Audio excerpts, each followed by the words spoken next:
what it means is also not seen is the months, years, sometimes decades of grief and loss that preceded the death that were devastating. Losing the person before they died to that substance, having maybe that real roller coaster of hope that one would get during periods of sobriety, and then feelings of loss and disappointment all over again when there would be a relapse, and feeling sometimes just the things that we experience when we lose someone to a substance where they just are not the person they were before. Where there's those different, and so much of that, I think, when people have been hiding that even before death, when they're hiding that, when they're going through that and they're trying to not let other people see because they are trying to protect, often because they're trying to protect the person. Hello, my grieving friends. It's your host, Litsa Keefauver here. Welcome back to another episode of Grief is a Sneaky Bitch podcast. Now, just in case you're new to the show, yes, this is a podcast all about grief. We explore the expansiveness and the pervasiveness of grief in our lives. Because what I've learned over my 20 plus years now as a social worker and the more than a decade I've spent as a widow is that if we lean in and hold space, bear witness for one another in the most difficult seasons of our lives, well, that's where true connection, healing, and community building happens. That's why I'm thrilled to bring you a conversation with the warm and one of the truly wisest people I know on the subject, Litsa Williams. She is the co-founder of the online grief organization, What's Your Grief?, which is also the title of the incredible book she co-authored. She is a grief therapist with over 15 years of experience working with sudden, traumatic, and disenfranchised losses, as well as ambiguous grief. Litsa holds a master's in social work, shout out to my fellow social worker, and one in philosophy too. And today, both of those perspectives show up. Our conversation is expansive as we explore the loss of her father and the subsequent challenges her family faced, including her sister's struggle with addiction. Litsa emphasizes the importance of understanding our grief beliefs and the stigma surrounding addiction, while also highlighting the need for accessible resources for those navigating all types of losses. Whether you or someone you love is experiencing a disenfranchised grief related to addiction or ambiguous losses, traumatic loss, or more, I promise you are going to learn so much from our conversation today. Fine. Welcome, Litsa Williams, to Grief is a Sneaky Bitch podcast. I'm so thrilled to have you here. Oh, I'm so happy to be here. A long time in the making. Excited to be here. This has been a long time in the making. Listeners heard all about your the expanse of your work at the top of the show. I'm not sure if what I didn't share is that we got to see each other IRL. So many of my grief colleagues in the world, we've all met online, and you as individuals out there, listeners, you might have friends that you've made online and never met in person. And I had the honor of spending some time with Litsa in Baltimore this summer on my book tour, having a little post-book event, cocktail and conversation with some other amazing griefy folks after hosting my event at your bookstore, which we might dive into today. You're part owner in a bookstore because you weren't doing enough, Litsa. Is that really? Sometimes you just need to throw a few more things into the mix. No, but it was so great. I feel like I have so many people who we connect with in the online space and never get to meet in real life. So it was fantastic when I saw your name pop up on this email that they had sent related to the bookstore about a possible author. I thought, wait, I know her. Who that is. Yeah, very exciting. Awesome. Well, thank you again for agreeing to come on the show, and a little bit of patience. We were going to try to have you on maybe earlier, and the season is taking a little longer to get going, thankfully, in a way, because I was spending some time on my book tour. So anyhow, So glad to have you here.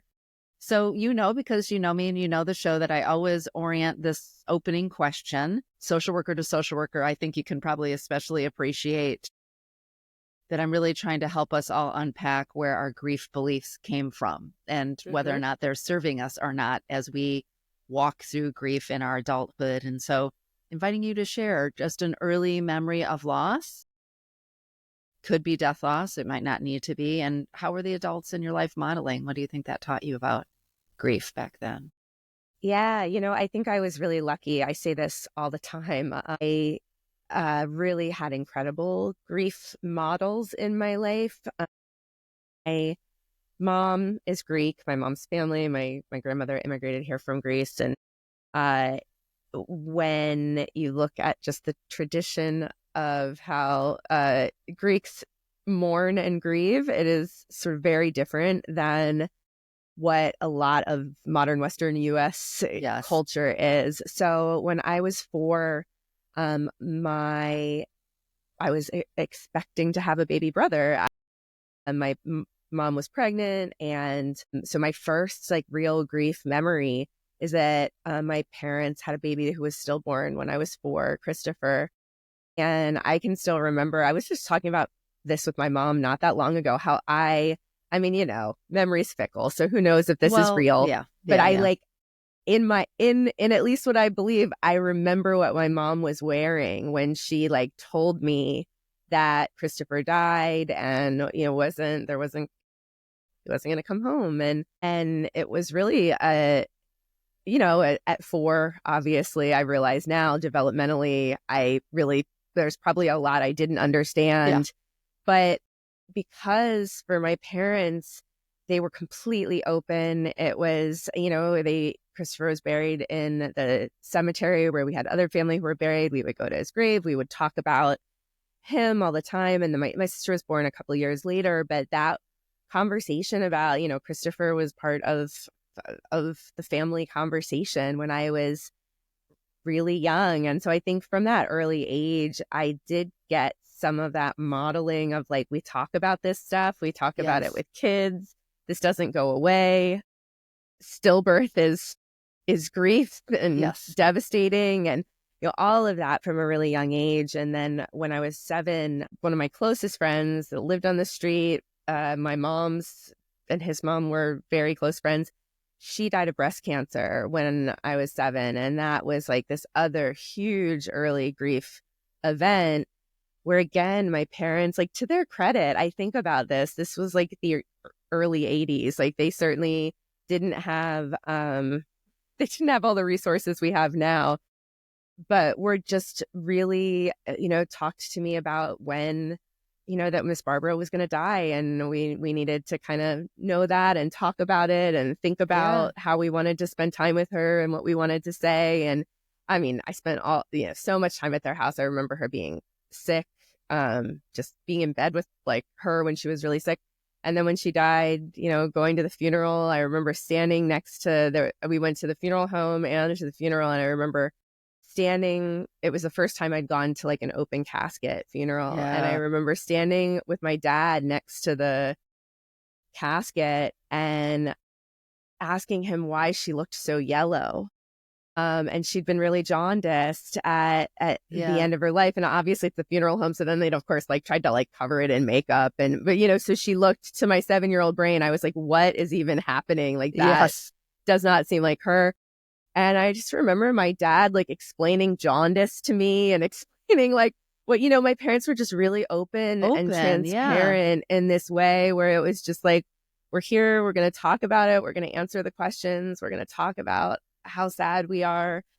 So, I think those are my 2 big, really early formative memories of grief. And I think that modeling from my parents, I was just really lucky that there was an openness there that I think a lot of people did not get in their early childhood. So who knows, maybe that's part of the reason why I ended up doing doing this work. I know. Well, thank you so much for sharing Christopher with us, your brother, and Barbara too, and also just naming the ways in which just even these simple gestures of including you, of preparing you, when Barbara was dying, of bringing you to the, his grave site and be sharing memories about him is just such important. You know this because you do this and you work with people all the time, that to your point, so many of us didn't grow up with that. And then that leads us to begin to develop a whole host of grief beliefs which I often say are part of, I would say, the source of so much of our unnecessary suffering in grief, is really that gulf between what we've been taught and what actually is our intuitive need and knowing, about grief. So that's super powerful that you have that, and also that you recognize how special that was as well. Yeah, recognize it now. I certainly Yes, of probably course. did not No. recognize it until, much later, not even just as an adult, but really until I started working in grief and having conversations and realizing how different that was than many people's experiences as children, where they were just culture of silence, didn't know anything, kept away from. You can't be angry or sad or complain, or you have to be grateful. Yeah, completely. Yeah. Oh, well, you said that, and now you sort of alluded to, interesting, what the thread or through line might have been from that experience to now working, particularly in grief. I know you hold both a master's of social work and a master's of philosophy, and we might dive into how those things have overlapped in your career. But I understand from getting to know you and reading a little bit about you too, of course, in preparation for the conversation, that you also had a very profound loss, the loss of your father, prior to getting into this work. And I just wonder if you want to bring your dad into the room and share his name with us, I'd love to hold space for him, but also talk, he was the one who modeled this. So then here you are at a coming of age, I think 18, almost 19, where you're kind of trying to individuate and you're trying to do all that, going off into the world thing. And then this primary loss happens. Yeah. It was, it was 18, right after my freshman year in college. So I had just finished my freshman year. Because of where my birthday is, I'm on the younger end of doing that. And my dad had myelodysplastic syndrome. And so I always say, losing my dad was, sometimes there's this, I think, false dichotomy of was it a sudden unexpected loss, or was it a progressive illness? And it was sort of in the middle, which I think is not uncommon. Yes. He had a diagnosis which we knew could theoretically be terminal, but he outwardly was fine. He never deteriorated. It wasn't an illness that deteriorated. But myelodysplastic syndrome is a bone marrow disorder. So his bone marrow started failing. He was on the list for a bone marrow transplant and got an infection. And just because his bone marrow had failed, it was kind of like an overnight sudden, went into the ICU, and then just never came home. So it was really one of those, it was a really surreal time for, I think, both because I had just been away for this first year of school, and then coming back, and this literally everything was fine. And then within a couple of weeks, he was gone. So it was a real whirlwind in a lot of ways. I think we still, at that point, though we knew it could be terminal, we're on the track to, we're just got to get him through this infection, and then we're going to, and he's going to have the transplant. It's going to be fine. So yeah, it was really a complicated time. And I went back to school in the fall, and so that was, really kind of strange as well to feel, and not having this shared experience with your peers. They're like, "What'd you do over the summer, dude?" Exactly. And you're like, "Well, let me tell you a story." Yeah, this is what I did. Yeah. So that was, I think that was really, really, certainly, obviously formative, though I'm not one of those people who has that story, and then I wanted to work in grief. I certainly never had, that was not my path at all. But it did, it impacted so many other things. I have a younger sister who very shortly thereafter, and I think she would say certainly very connected, developed a really, really bad heroin addiction that lasted for well over a decade. And she's okay now and has been for a long time, luckily. But her partner, who was a member of our family, who lived with my family for a while, and it was, they were together for years, he died of an overdose when I was 26. And so that is, in my mind, it's sort of all connected with my dad's death. They all wrapped together because it was my dad's death. And then it really, in a lot of ways, my sister's addiction really developed so quickly thereafter that took over our family in a lot of ways. Sort of took up the oxygen in the room. My mom uses that expression a lot. Absolutely. So then preventing you from grieving your dad?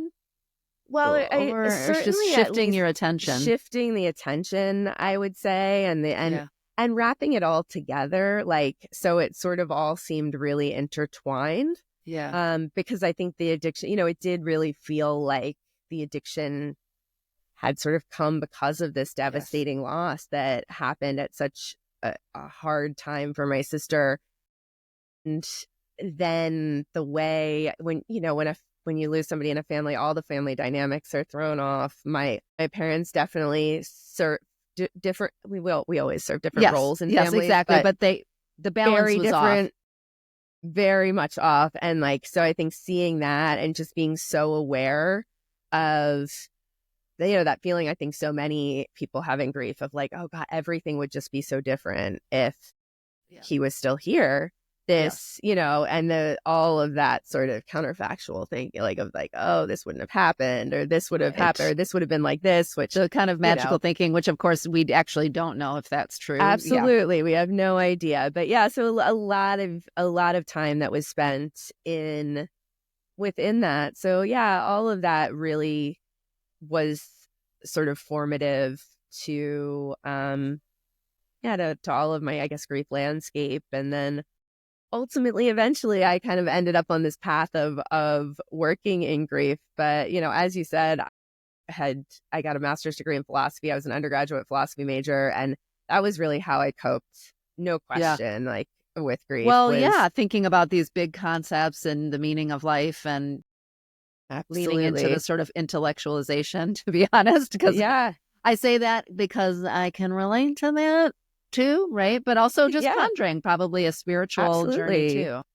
Yeah, definitely. I think for me that was huge. I tried counseling and support groups and that kind of stuff, and it was like, no, this is not helpful for me at all. But I started college as a math major and then quickly turned to be a philosophy comparative religion double major because I was just really interested in just what are we doing here, and what is the purpose, what's the purpose, how do we make sense of this when these devastating things happen, and it really was a huge lifeline for me, I think, in those years, and it took a long time to then kind of wind around to going, oh, maybe working in grief is where I'll end up. Yeah. But I love that you named too, especially even as somebody who sort of works in grief as a profession, that you wouldn't maybe use this language back then as a young adult, gave yourself permission, but you allowed yourself to just sort of find your way. Like, support group, does this work? Nope. Counseling, does this work? Oh, actually, I'm feeling kind of resonant, or I'm feeling assured or maybe comforted by the studies, and pursuing that more. And just as a reminder to all of us that there's no one right way to navigate grief. So I love that you just sort of shared that, hey, maybe studying philosophy and comparative religions is going to be the thing that helps you bear the weight of grief. And if that's the thing that helps you bear the weight of grief, great.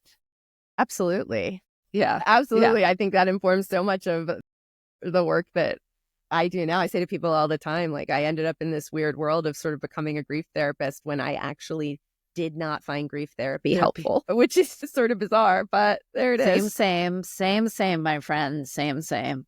Well, oh my gosh, there's so many directions I want to go in. Listeners have heard of the top of the show, not that you probably need an introduction, because I think everybody I know who is touched by grief knows about What's Your Grief, the book, your platform. I certainly, as a griever, have gone, and particularly I feel like your essays and your articles that you write have been so instructive.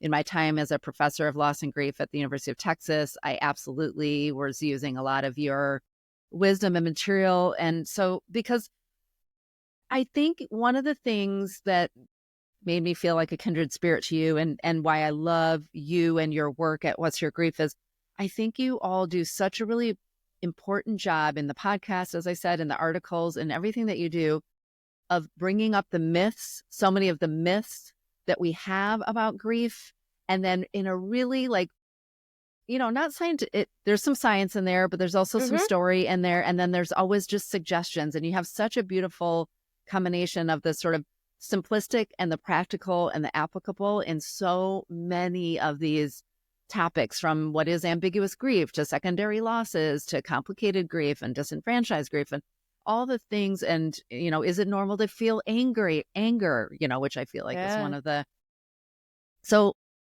anyways, I'm just giving you your flowers because I really do feel, because also it's so aligned with what I care about, which is how do we reduce the unnecessary suffering that grievers experience? And really, time and time again, I just keep coming back to all the ways in which we learn these different grief beliefs and culturally and in our families. And What's Your Grief does that so well.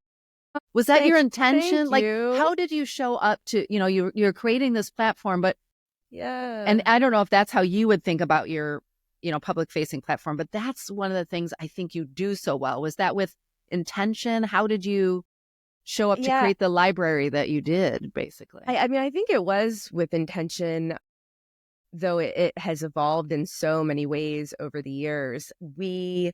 Eleanor, who I co-founded What's Your Grief with, we worked together and we worked for an organization in Baltimore that provided grief support for people who were experiencing traumatic and unexpected deaths. And so most of the people who we worked with, we met in the hospital at the time of their loved one's death. And when they were in that, we were usually in the meetings with the physicians, letting the family know what had happened, and then working with families for at least 2 years afterwards, sometimes more. And one of the things that was really unique about that work compared to a lot of other grief work, I think, is many times in other grief spaces, people are seeking out support. They've come to you for some reason.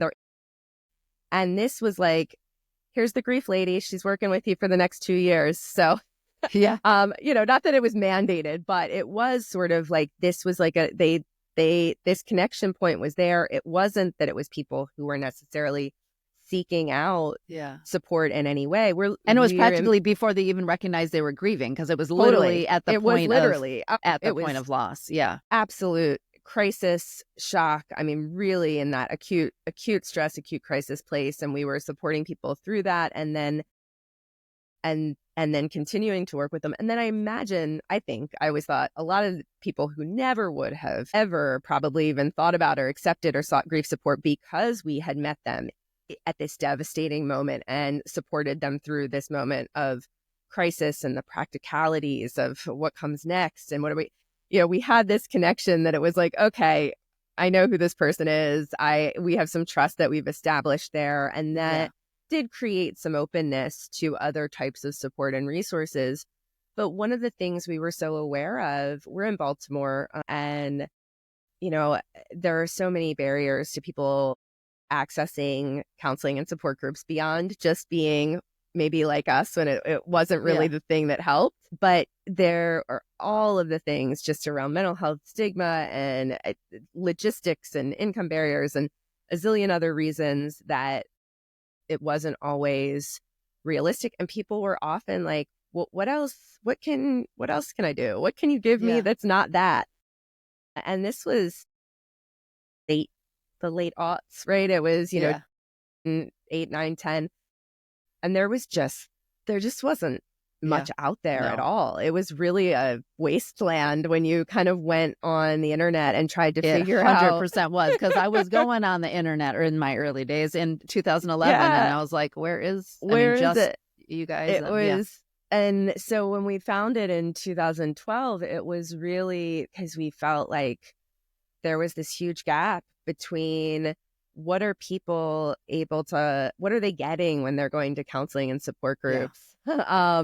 And how do we kind of bring something into the online space that allows an accessible, down-to-earth way to understand the information, but put it into practice and do it in ways that serves all different styles of grieving and coping and, all of that. There's a very long answer to say it was very much our intention, in part because we're so aware of this huge gap for people who were looking for other things and other ways. And we just felt like there wasn't enough of that out there. And it's been so amazing and heartening and incredible to see it grow in the time since, not What's Your Grief, but the whole landscape of what is available. And now it's just like, I look at it now 12 years later and I'm like, it is so amazing that there are so many more resources and ways of giving people information and connection points and ways to figure out what is going to help them and work for them and be the lifeline for them in the online space. There's so much more than there ever was. There really is. And to your point, not just that there's a lot of the information which you offer around, like, is this normal that I'm feeling this? Or some practical things like, how do I sort through my loved ones' belongings? And like all of the practicals, but also I think to your point, the sort of expanding landscape, and we're a part of a community of some of those incredible folks who are helping us think about, movement and grief, and art and photography and grief, and the somatics of grief, and the relationship to attachment and grief, which we might dive in today. It's not just the debunking of the myths, which I do still think is so important, and we all need access to that, but also the different ways we might travel our own particular grief journey using the resources that might serve us, given our unique, constellation in the world. Absolutely. Absolutely. One of the reasons Eleanor and I really connected, we worked together, obviously, but one of the reasons we really connected is we both realized, somehow it had come up independently, that we had both used photography as like a really leaned on it as a tool for coping and processing grief, and had done that in different ways. And one of the first online courses that we offered through What's Your Grief was exploring grief through photography. And I remember that, there were a few other people who were like, oh, I thought this was just me. I didn't know there were like kind of other people doing this. And I think that's what's amazing when we create all these different little niche spaces of ways of helping people understand, like, no, I promise you're never just the only one who's using this for coping. It's just that sometimes we don't see how many different ways there are to find our own path with this. And there's always other people who are out there doing it too. And sometimes it's just figuring out how to connect with them. Yeah, I love that so much, to your point, sort of like the representation of the different ways in which people are using the resources available to them to navigate their own grief, and how important it is to see and be seen by that. Yeah, like that's everything. Absolutely. My listeners know I sign off this show. I see you, I hear you, I'm holding you in my heart. That's how I sign off my book. I just think the whole notion of seeing yourself represented, which allows you to feel connected, to your point. Like, I thought it was just me. Yeah. Like, the minute anybody says, I thought it was just me, you can just feel the visceral sigh and the settling in, and this sense that I'm part of this broader community, because grief is inherently isolating, particularly, I would say, in the Western culture. But like, we feel like this has only happened to me. I'm the only one having these thoughts. I'm the only one having this experience. And so I love all the ways in which you've set things out in the world, from courses and podcasts and writing, to help people see themselves in these different stories. Yeah. And to just try different things, to know that sometimes when you don't know what your thing is, it's just being open to, like, let me just being curious, see what's there, be curious, give things a try, and you never know. Yeah. No, I love that. I love that. I mean, you even have this project, which we'll come to maybe later on, the Grief in 6 Words, and just sort of the way in which that has allowed people to see themselves represented, even when you distill it down to 6 words. But I wanted to make sure we spent some time today exploring, of course, there's the personal connection to addiction and grief, which you just explained, having to watch your sister navigate heroin addiction in the wake of your dad's death. But also, this has been a big part of the work that you've been doing with individuals. So maybe starting with how we like to start with sort of, what's your grief? Like, what are some of the basic facts that we might know or might be getting wrong about addiction in general, or addiction related to grief? What are some things we need to know? You're listening to Grief is a Sneaky Bitch podcast. I'm your host, Litsa Keefauver. When we come back, Litsa helps put into perspective the vast landscape of substance abuse in this country. She shines a light on the complexity of our grief that often predates the person's death as they become unrecognizable. She also acknowledges the profound sense of disenfranchisement many grievers feel when someone they love dies from substances due to the social stigma around addiction. I wonder if you're looking for more grief resources, access to practices and tools that will help this journey of grief suck a little bit less, or maybe just more ways to connect with me and my work. Currently, I drop into your inbox with my not-so-regular newsletter to share a bit of wisdom I think you might want to know about. Sometimes that takes the form of essays, or a journal prompt, or even a guided meditation that will help ease your suffering. Other times, it includes news about events I'm hosting or participating in that I think you might like. I often invite you to write me a personal note, too, answering a question I have about how you're moving through your grief. Though I currently show up in your inboxes in the form of that newsletter, I'm making a change. Why? Because now more than ever, I'm passionate about creating meaningful, intentional community and offering you more in-depth insight into my work. Now, life is happening so fast, and I want a place for us to gather where we can slow down, dive in, and figure out how to metabolize it all together. So, drum roll please, I'm launching a Substack called AFGO with Litsa Keefauver. AFGO, if you haven't heard me talk about it on the show, from the stage, or in my book, stands for Another Fucking Growth Opportunity. Yes, of course, I had to get in a judicious use of cussing, but rest assured, my friends, like this show and really everything I do, it will offer thoughtful, meaningful, and practical guidance on how to center aliveness in a world full of loss. You can find the link at my website at lisakeefauver.com or by heading directly to Substack and signing up at afgowithlisakeefauver.com.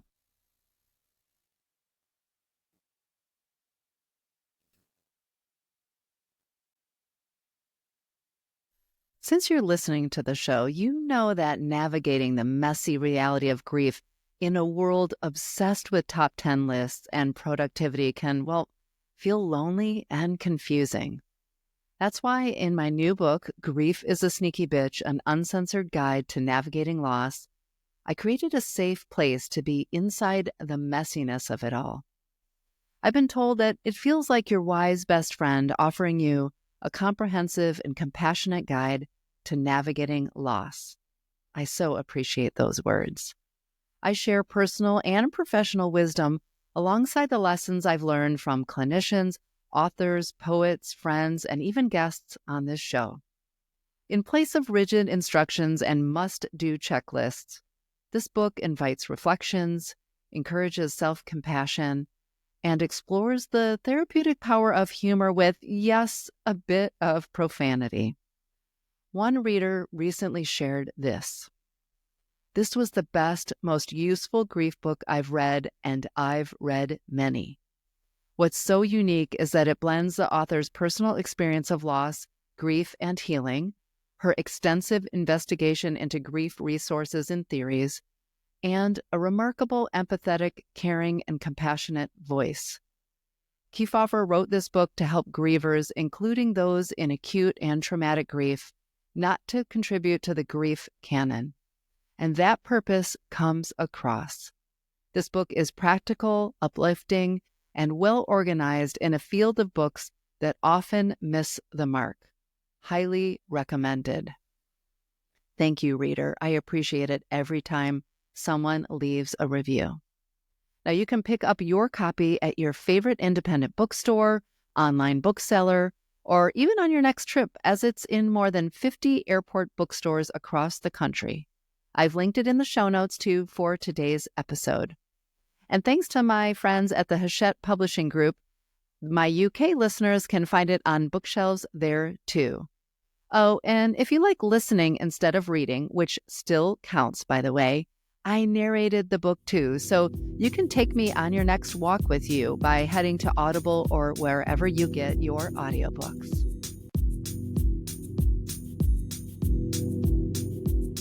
Yeah, I think that probably one of the biggest things that people are really aware of is, of course, just the unbelievable amount of loss through the opioid epidemic in this country. I mean, you just look at the numbers year after year after year after year. It goes up so quickly that, I mean, it really does. I look now at stuff that we wrote going back to 2012, 2013, and I'll pull up an article or something where I'll reference a statistic, and it would be like 20,000 people died of, opiate-related overdoses in the country this year.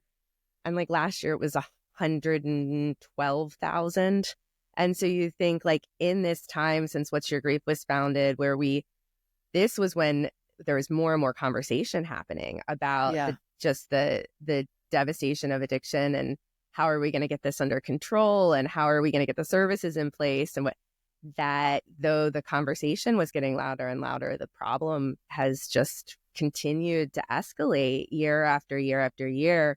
With COVID, of course, like really a bump and increase in both addictions and substance-related deaths. And, I think one of the things that, going to that, like, myths or what we know, I think because we focus on in the media and in the cultural conversation of the opiate crisis, because it was such a huge surge. Yeah. A huge surge for white people, let me say. It was a huge surge for white people, it stayed actually pretty level in a number of other, for a number of other demographics, but, we can talk all day about like the dynamics of that problem, of how we talked about it. Just a systemic racism conversation. It's a big exactly, which is its own challenge, but it is what again, we changed the way we talked about it as suddenly a medical issue instead of a criminal issue because the demographics changed. Yeah.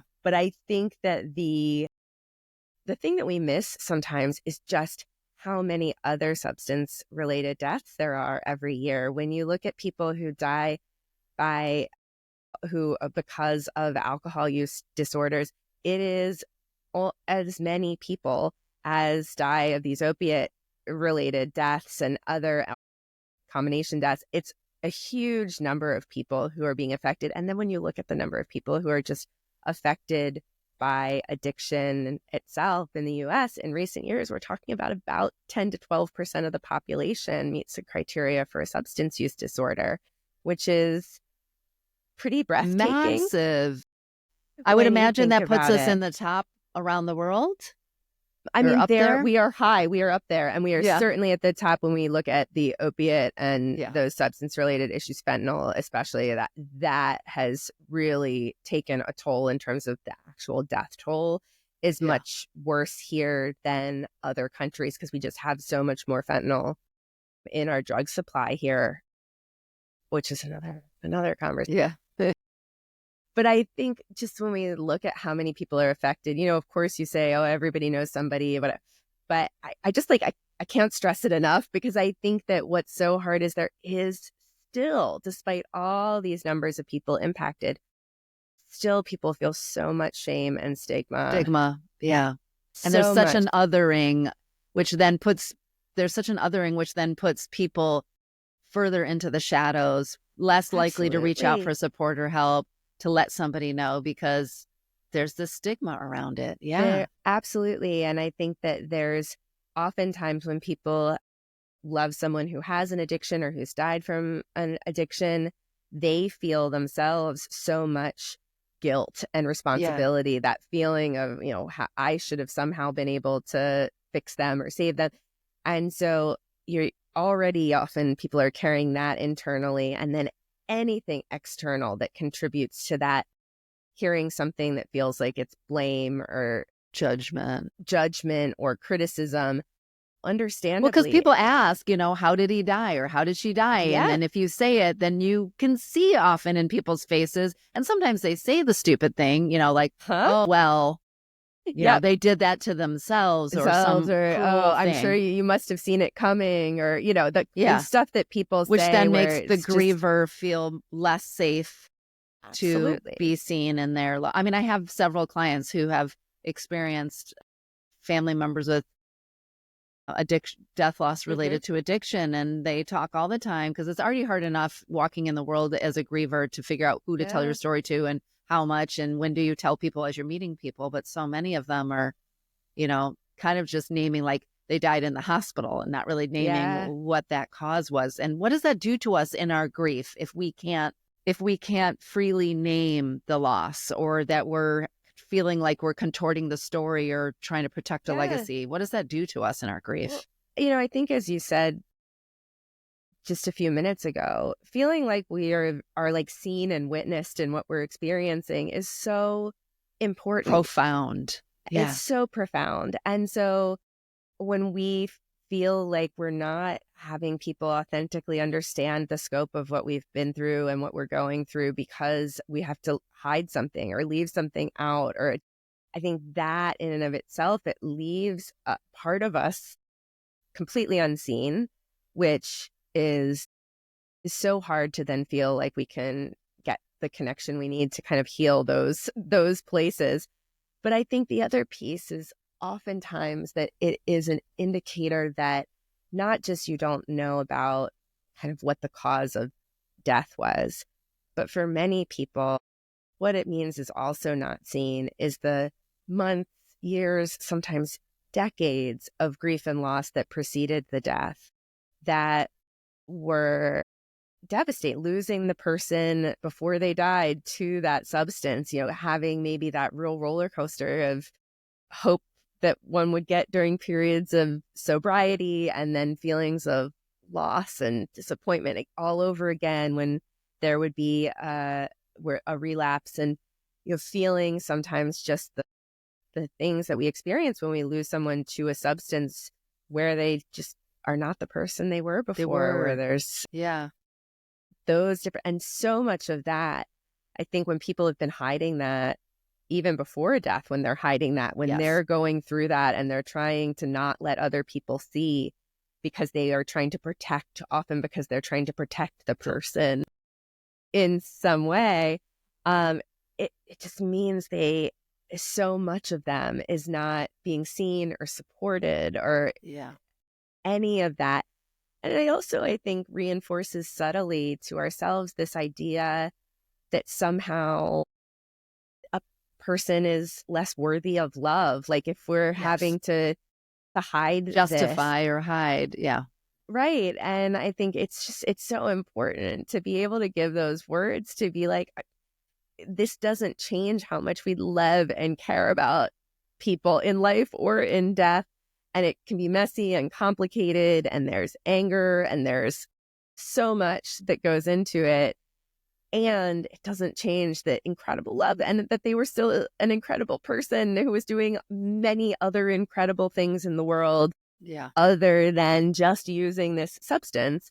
But I think people fear that it will distill them down, and it will distill their memory down to Yes. just, people will always see them as, an right, an overdose. They were, just see them as an addict, the words that thankfully we're trying to get out of Yeah. language of distilling people down to just a disease that they're dealing with. And I think all of that Like you comes never say he together. was cancer. Nobody would ever Right. say like Nobody would ever say, he was a right. my late Yeah, he husband was was just a cancer. cancer guy, like he was Yeah, somebody exactly. who was dealing with cancer, and cancer is what killed them, but that's not Yeah, who he was. he was. Exactly. That pulling apart of the narratives is like, I mean, that goes back to my narrative therapy training. It's just like we have to be so careful about how I am, they were around some behavioral thing. Yeah. Yeah. Absolutely. I want to dive into a little bit like where might we want to be cautious as grievers, where we're at risk of addiction, a la sort of Yeah. the sister that you taught, the story you explained about your Mm-hmm. sister. But I want to come back around to something that you just touched on that I think is so important. Again, an under acknowledged maybe form of grief that I know so many of my listeners have experienced, so many of my clients that I work with have experienced.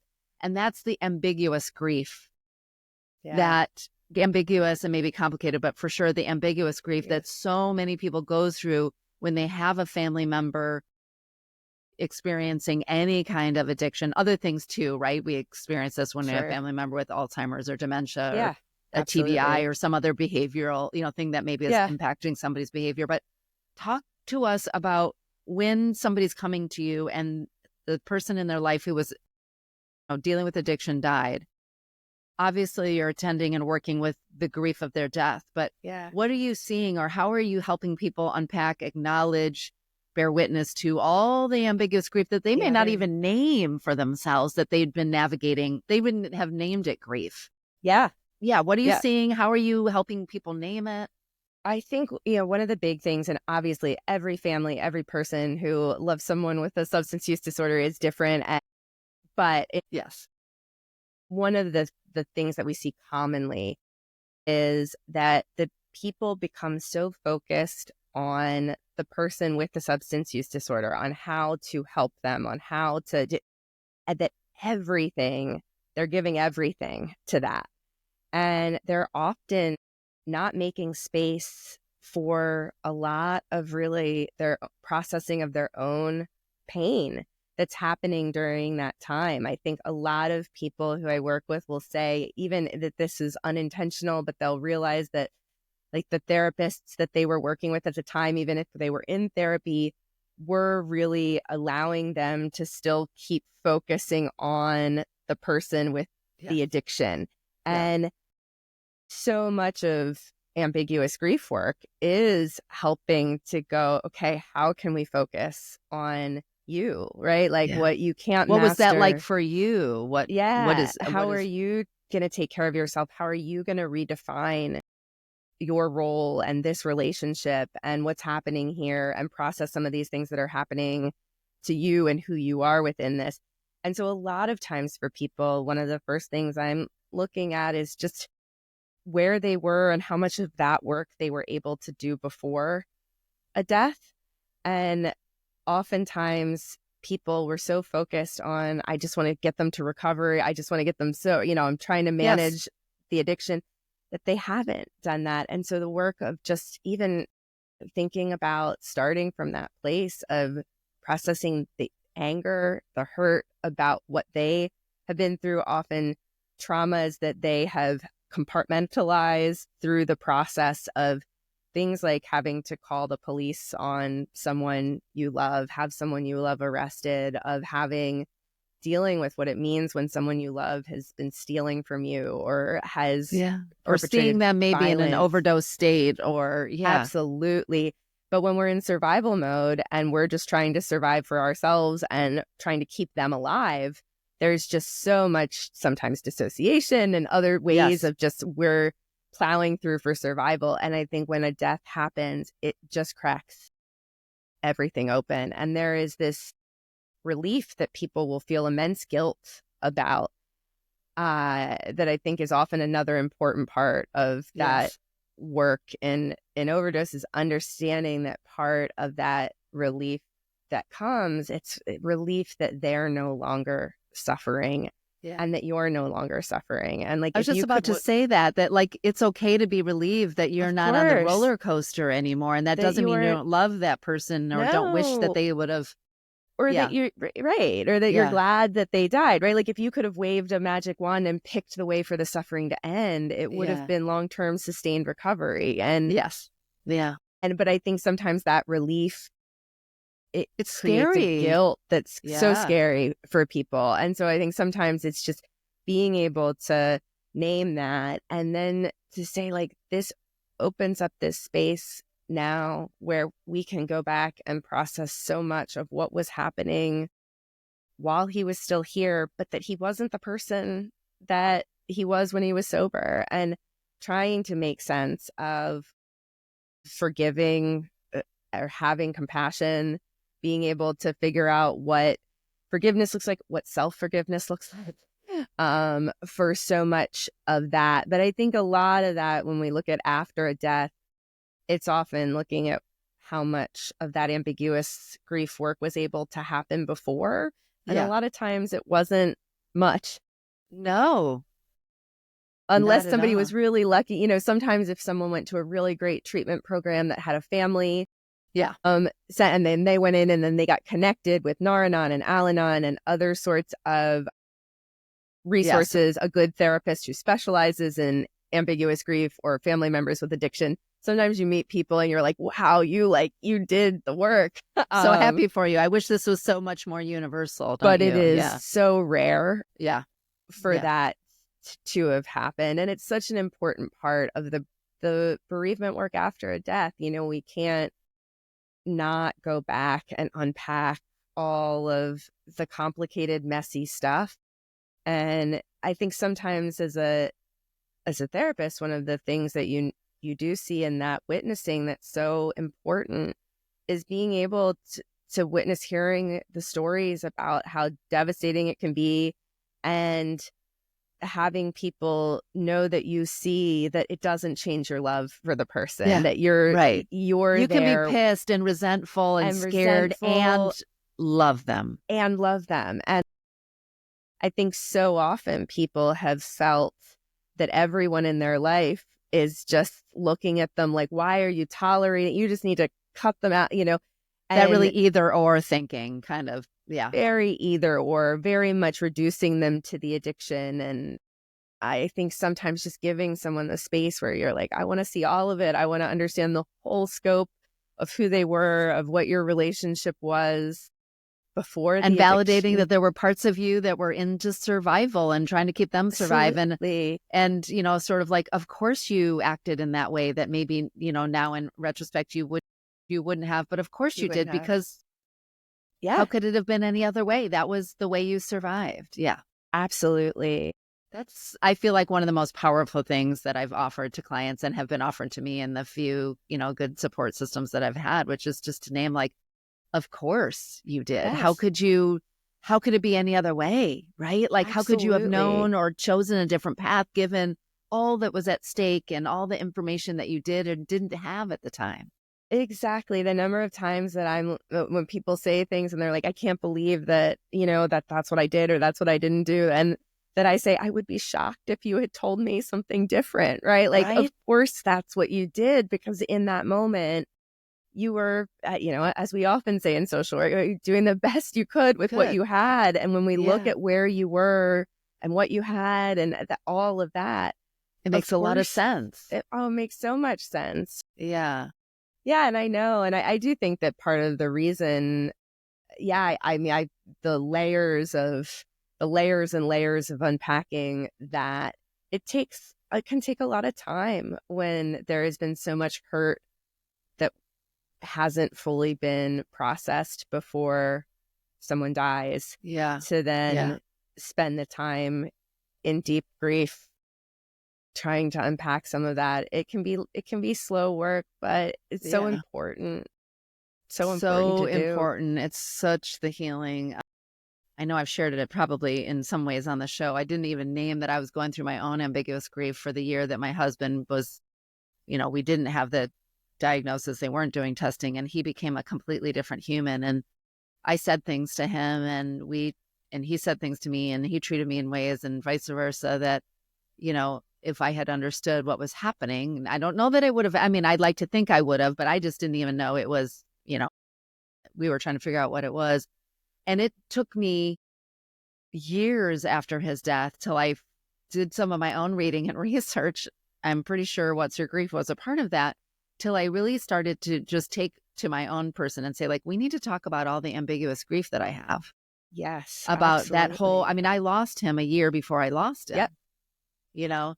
But I didn't even start unpacking that till probably 3-4 years in after his death. And that's so common. I'm seeing that now as I'm on the other side of the chair so often. Yeah. And I think that, as with everything, we exist in relation to other people. And so when we lose another person before they're gone, we also then lose these pieces of ourselves. Like, your role change, your it's like I'm no longer the same because I'm responding to now this change and loss in them. Oftentimes not really seeing clearly the way that's happening in the And moment, but the feeling like this doesn't feel like me. Like I feel like I'm now a person who is no longer relating to them the way I once did, making decisions the way that I once did. yes, yeah, And it's like, yeah, because you've lost pieces of you that were connected to who to the they pieces of them that were. they were before illness or addiction or Exactly. And I think sometimes there's a lot of beating ourselves up depending on the circumstance yeah, for that for sure, of yeah, how did I start changing in these ways? And yeah, some of it is that they're just parts of ourselves that we lose that we need to grieve as well. yeah, yeah, absolutely. And that identity loss, I think that part of our grief work, whether it's around the ambiguous grief of losing or shifting a relationship prior to death, or even just, of course, when someone we love dies, whether it's a partner, a parent, or a child, that is a relational loss. And so Yeah. part of who we are is figuring out how do we, you know, come back to ourselves. And it's not about going back to who you were, but it's about I think about kind of digging down into the well of what are the like really core things that are true to you. And then how do you want to expand that in this story that you're, expanding as you live on in the wake of loss. Yeah. Absolutely. And yeah, I'm a big, like what are the values that we hold on to Yeah. can be sometimes the things that ground us of like, Yeah. okay, this is my compass now. I'm not sure, like the map is gone, but Yeah. it's what I'm using as There's the some compass. true north things, or there's some truth. Exactly. Yeah. Yeah. I mean, I often speak, and have written about it too, or sort of the before and after, many of us have these before after moments. And I think as I'm because I care about words and how we speak about things, I think the more I talk about it in more recent years, I've been more careful to say, yes, we're not going back. We're not going to be the who that we were before, because that relationship has been severed and we have to reconfigure a relationship with that person as we move forward. And because I do love my word and I do think part of I'd be curious if you see, and I even hate like what we don't have terms for it, grief work or healing, but it's not healing. Yeah. But anyways, how we move forward in grief, part of the work for us, or part of the invitation, I think, that a profound loss offers us is how do we find ourselves again, or dig deep to the parts of us that are important for us to carry forward. Of course, we hope that not hope, but the invitation from a profound loss is, does it allow us to shed the priorities that no longer matter to us? Does it allow us to reach for values that maybe were deep down, but we got distracted by? But it's not necessarily about becoming a totally new person. It's about connecting first with some of these core beliefs, values. How do you think about that as you work with people?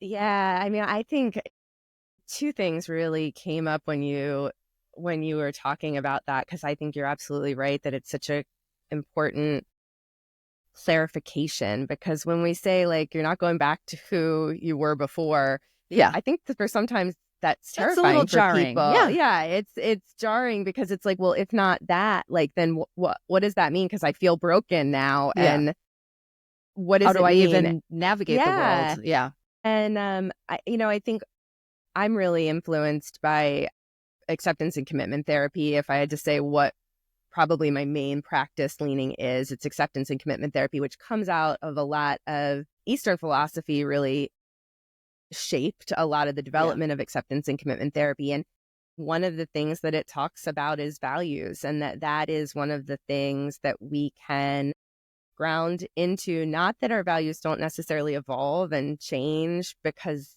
of course. they do. Yeah. But they can sometimes, I think, connect us to something that feels a little bit essential in who we are. Like, this is something that certain values have been part of the way I've always approached the world. And maybe that comes from my parents, caregivers, ancestors, generationally. Maybe it was influenced by people who come into our lives and who we lose, who we were shaped by their values. And then that becomes part of us, who we are. And it sort of is like that, that why, like, why are we bothering to still get up in the morning? Why are we bothering to keep being here and doing this, when so many people in grief have had that moment of thinking like, maybe it's not I'd ever hurt myself, but it's like I'd be just as happy if I didn't wake up tomorrow. Which, by the way, I just want to pause there, is so common. And just to reflect back to the listeners, if you've had that thought and then it scared you, it's okay if it scared you, and you can definitely talk to somebody. But I'm not sure I've met a griever of a profound loss who, again, to your point, maybe doesn't have the intention of self-harm, but just has said or thought or felt, I don't want to do this. I don't know how to do this. I don't want to do this. I don't know how I'm going to wake up tomorrow and do it again. Just to name that as... Absolutely. Sorry to sidetrack. I'm glad you did, because I think it is so important. I think so often that people are scared to even talk about the thought, because they're, and we as a profession, I think, have contributed to that mental health and the healthcare model of just this, like, oh gosh, you can get, now I'm going to lock you up in a psych hospital, and it's created a fear of saying it. And I think it's so important to go, like, no, that is normal in grief for so many people.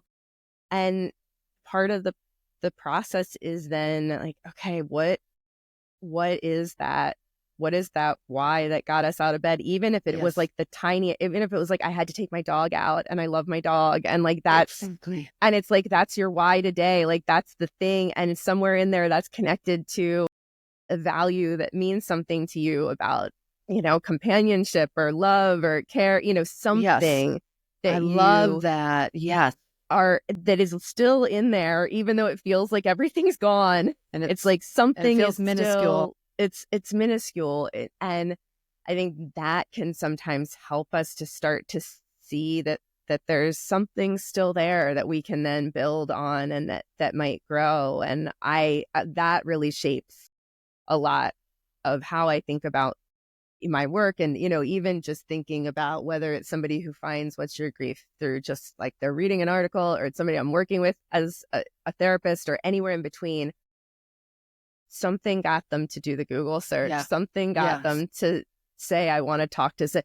It can be easy to say, I have nothing. I have no why. I have no it. And I'm like, well, we're going to figure out what it was that got you to put it in, or click the link to come into today's session, or we're going to figure that out and build from there. And so that came up. But the other thing that really came up for me too is going back to my undergraduate philosophy days. One thing, and I'm going to butcher the description of this, but one thing that impacted me really deeply at the time in thinking about identity and self was this. I don't remember the source. I don't remember any of it. I'm going to try to find it, and we'll see. Buddhism. So it comes out of Buddhism, and it's this idea about the self that comes out of the Buddhist tradition, and there's sort of a story about it. But the idea is, if you imagine like a piece of braided twine, like if you would have a piece of twine, and that it's made up of all these just tiny little pieces of thread that are kind of braided together into a huge piece of twine. And the image or story that it encourages you to think about with identity is that if you have this really long piece of twine, that by the very end, there might not be a single thread that was present at the very beginning of when they started to kind of braid that twine together, because little one piece in, another piece, and it's just going and going and going. But it's still the same piece of twine. Like it's still one thing, and it's still, it's holding itself together, even though new pieces have come in and other pieces have different component parts. Yeah. And that is sort of this like analogy of the self, is that there is a continuous whole, and yet there are pieces of us that are just coming in and out. And it really resonated with me at the time, because I think, especially at that age, right, you're in this like that 18 to 24 developmental state where it's like you're all sorts of individuation, identity stuff going on. But where it really did feel like something so fundamental had happened that I felt totally disconnected from who I was before, and from other people my age and what other people were going through. I just remember this, it really resonated with me, this idea of like, right, I can both still be a self that's sort of woven together, and that past still has kind of shaped the present of who I am, even though it's not really fully here anymore as it used to be, and new things are emerging. And I, to this day, 25 years later, it's still an analogy that I really like about identity, and that I also now maybe have added my own thoughts about how we get to make conscious, deliberate decisions about what new pieces of threads kind of come into, we braid and weave into this piece of twine that is ourselves, and that we can make conscious decisions. I think that agency is so important when you feel so lost in the weight of grief and in the swirl of grief, to have this idea, even if you don't know exactly what it looks like right now, that each little step I take, each connection I make, each relationship I build, each gesture I do is my own agency, bringing in that thread and braiding that thread. And that's what keeps us from feeling so untethered from the world, which is how we feel in the wake of profound loss. Yeah, absolutely. It's like I'm not sure who I am now or who I'm going to be, but I recognize that I am a creator of it, and these actions are shaping that. And I do think that is something that is so important to feeling like we're not just adrift. Yes. Yeah. And you can have a glimmer of it. And to just, as we begin to close, I want to circle back to something you said that I think is so important. If you're listening, I think especially if you're in early or acute grief, but this can apply to you wherever you are, which is to finding through your own journaling, your own conversations, or with a support person, moving towards what are those core values that are continuous across that twine of, as you said, that braided twine of yours, and that you don't have to have the big why. You don't have to have, because there's so much also, I think, in our culture, not even around grief, that it's just like, find your purpose and everything has to be this big why. And to your point, it's like, maybe you'll begin to unravel some themes that are around companionship or accompaniment or being of service, or some of these maybe loftier or bigger concepts. But if today all you can grasp is, because I didn't want to let my dog down because she looked at me in the eyes and said that thing, then that's enough for today. I always think about poet David White. I bring him into my work whenever I do. Start close in. So start close in. If all you can grasp is like, I don't know, I just got on Google because I had a feeling maybe there was an answer, then that's enough. Yes. I could not agree more. Yeah. Start close in, everybody. I actually, by the way, think that applies to all of life and all transitions. And I'm in a place of transition myself right now, I would say, creatively, and just coming out of cancer treatment. And I have to keep reminding myself that too. So even though I say it, I can imagine you can relate to this. Yes. I also have to take my own medicine. I know. And it's hard because that's not what the algorithm feeds us. The algorithm feeds us like everybody's got their shit together and they're living their highest purpose. And they've got this grand meaning, and everybody's like, and it's, and it's like, no, that's not real. We're all fumbling through the universe and trying to make meaningful connections. And if you can go through a day or a week where you make somebody smile, or you have a deep connection, or you figure out one more thing, or you feel one step closer, then that's enough. You're enough. We're all enough. Absolutely. Every day I just try to find that conversation where with one person, one stranger, anybody to go, okay, that's my one connection today. And that feels like just something that links my days together of I just try to find a little something, even if it's 2 minutes with the mail carrier when they walk by. Exactly. Well, this conversation for me today has been that. So Litsa Williams, thank you so much for being with us today on Grief as a Sneaky Bitch. Not surprised. I learned, I'm inspired, and I know our listeners will feel the same way too. Well, thank you so much for having me, and for, your amazing podcast and book and all the work. It's so appreciated. Yeah. Thank you. All right. See you next week, everyone. Well, my friends, whether you've experienced a loss related to addiction or love someone who has, I hope you felt seen and supported by my conversation with Litsa Williams today. I continue to think about the wisdom she shared, particularly about the important reminder of recognizing and processing the multifaceted emotions that arise when someone we love struggles with addiction. As I indicated at the top of the show, and hopefully you heard for yourself today, Litsa and her work with What's Your Grief is a profoundly helpful resource for navigating all types of losses. You can learn more about Litsa and What's Your Grief by visiting whatsyourgrief.com. You can also check the link in the show notes for today's episode. Now, don't forget to look for video clips of our conversation on social media at Lisa Keefauver MSW, or watch the unedited video version on my YouTube channel at Lisa Keefauver MSW. If you loved our conversation, learned something from it, it would mean the world to us if you would do a few simple things. First and foremost, make sure you share the episode with another griever who might just need it too.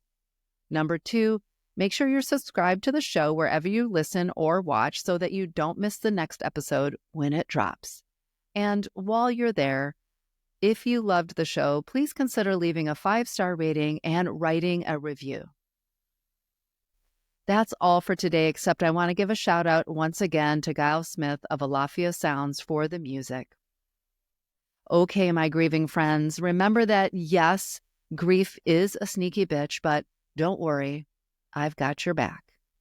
Until next time, I see you, I hear you, and I'm holding you in my heart.